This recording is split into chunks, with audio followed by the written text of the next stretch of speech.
Hello everyone, स्वागत है आप सभी को हक से सिविल यूट्यूब चैनल में। तो आज हम जानेंगे फुटिंग कंस्ट्रक्शंस के स्टेप बाय स्टेप प्रोसीजर के बारे में। पहले हमें लाइन डोरी और टेप की मदद से पूरा जो हमारा बिल्डिंग का एरिया है उसका लाइन आउट निकालना चाहिए। वर्किंग ड्राइंग की मदद से हमें जो बिल्डिंग्स के सारे कॉलम का एग्जैक्ट सेंटर पॉइंट मार्क करना चाहिए और चूना से हर एक कॉलम का सेंटर पॉइंट एंड हर एक फुटिंग का एरिया को जो एक्सकैवेशन करने का एरिया है उसको चूना से मार्किंग करना चाहिए। और जो चूना से मार्किंग करने से पहले हमें ये बात ध्यान रखना चाहिए कि वो जो फुटिंग का जो बॉक्स हम एक्सकैवेशन करने के लिए मार्क करते हैं वो एक्चुअल फुटिंग के साइज से थोड़ा ज़्यादा होना चाहिए ताकि फुटिंग का प्लेसमेंट इजीली हो सके। नेक्स्ट प्रोसेस में हमें जेसीबी नहीं तो हिटाची की मदद से जो मार्क्ड एरिया है उसको एक्सकैवेट करना चाहिए। और एक्सकैवेशन जो खड्डा खोदते हैं उसका डेप्थ सॉइल के ऊपर भी डिपेंड करता है। हमने इधर साइड पे 5 फीट मिनिमम डेप्थ रखा है। नेक्स्ट प्रोसेस में हमें फुटिंग के बार्स को रेडी करना चाहिए। फुटिंग का जो रिइंफोर्समेंट डिटेल्स है वो ड्राइंग के हिसाब से ही एग्जैक्टली एंड एक्यूरेटली हमें करना चाहिए। हमने इधर साइट पे 10 mm के फुटिंग का बार्स इस्तेमाल किया है, वो भी बोथ साइड्स हमने 10 mm फुटिंग का बार्स इस्तेमाल किया है।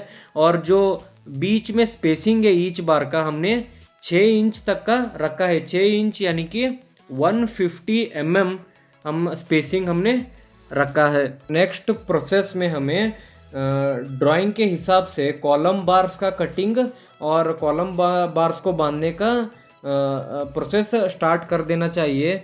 और हमने इधर साइड पे 12 mm का बार्स हमने कॉलम के लिए इस्तेमाल किया है और स्टिरप्स हमने 8 mm का स्टिरप्स इस्तेमाल किया है और स्पेसिंग ऑफ स्टिरप्स हमने 6 इंच तक का रखा। आप वीडियो में देख सकते हैं हमने ये सेटअप स्टिरप्स रेडी करने के लिए रखा है। स्टिरप्स 9 इंच बाय 12 इंच का कॉलम का स्टिरप साइज अलग रहता है और 9 इंच बाय 15 इंच कॉलम का स्टिरप्स अलग।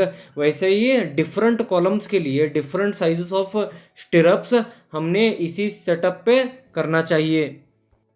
पीसीसी यानी कि बेड कंक्रीट डालने से पहले हमें जो एक्सकैवेटेड जो फाउंडेशन है उसको लेबर की मदद से क्लीन करवाना चाहिए और जो बॉक्स को हमें प्रॉपरली स्क्वायर करवाना चाहिए with the help of labours. PCC यानी प्लेन सीमेंट कंक्रीट, जिसको हम बेड कंक्रीट भी बोलते हैं, उसको डालने से कुछ ही मिनटों पहले हमको जो खड्डा है उसको पानी से वेट करना चाहिए। ये प्रोसेस करना ज़रूरी है, नहीं तो जो प्लेन सीमेंट कंक्रीट का जो मॉइस्चर कंटेंट है वो मॉइस्चर कंटेंट को खड्डा खींच लेगा। इसको रोकने के लिए हमें जो खड्डे को पानी से मारना ज़रूरी है।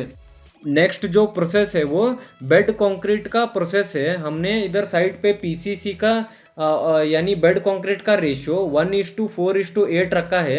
ये 1:4:8 ये सीमेंट सैंड एंड एग्रीगेट्स का मिक्स प्रोपोर्शन रेशियो है।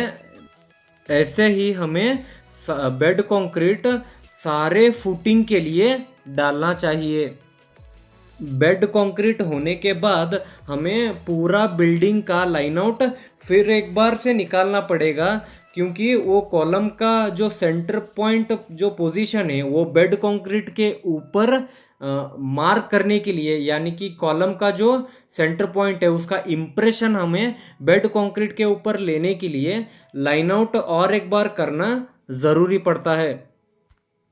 आप वीडियो में देख सकते हैं किस तरह से हमने प्लम बॉब यानी कि वड़म्बा भी कहते हैं, उसकी मदद से हमने हर एक कॉलम की पोजीशंस को एग्जैक्टली बेड कंक्रीट के ऊपर मार्क करके रखा है। या कॉलम का जो सेंटर पॉइंट का पोजीशन है वो बेड कंक्रीट के ऊपर लेने के बाद हमें जो फुटिंग का जो बार है, फुटिंग का मैश यानी जाली बोलते हैं, उसको हमें बेड कंक्रीट के ऊपर प्लेस कर देना चाहिए।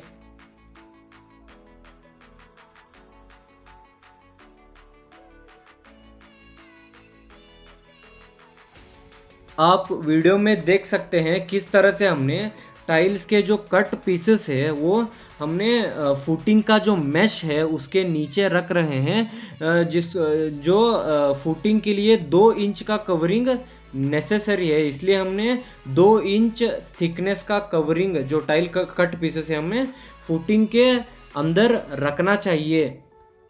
इसी तरह से हर एक कंस्ट्रक्शन एलिमेंट के लिए कवरिंग डिफरेंट होता है। फुटिंग के लिए 2 इंच मिनिमम कवरिंग देना चाहिए, कॉलम के लिए 1.5 इंच, बीम के लिए 1 इंच। इसी तरह से हर एक कंस्ट्रक्शन एलिमेंट के लिए कवरिंग वेरी होता है।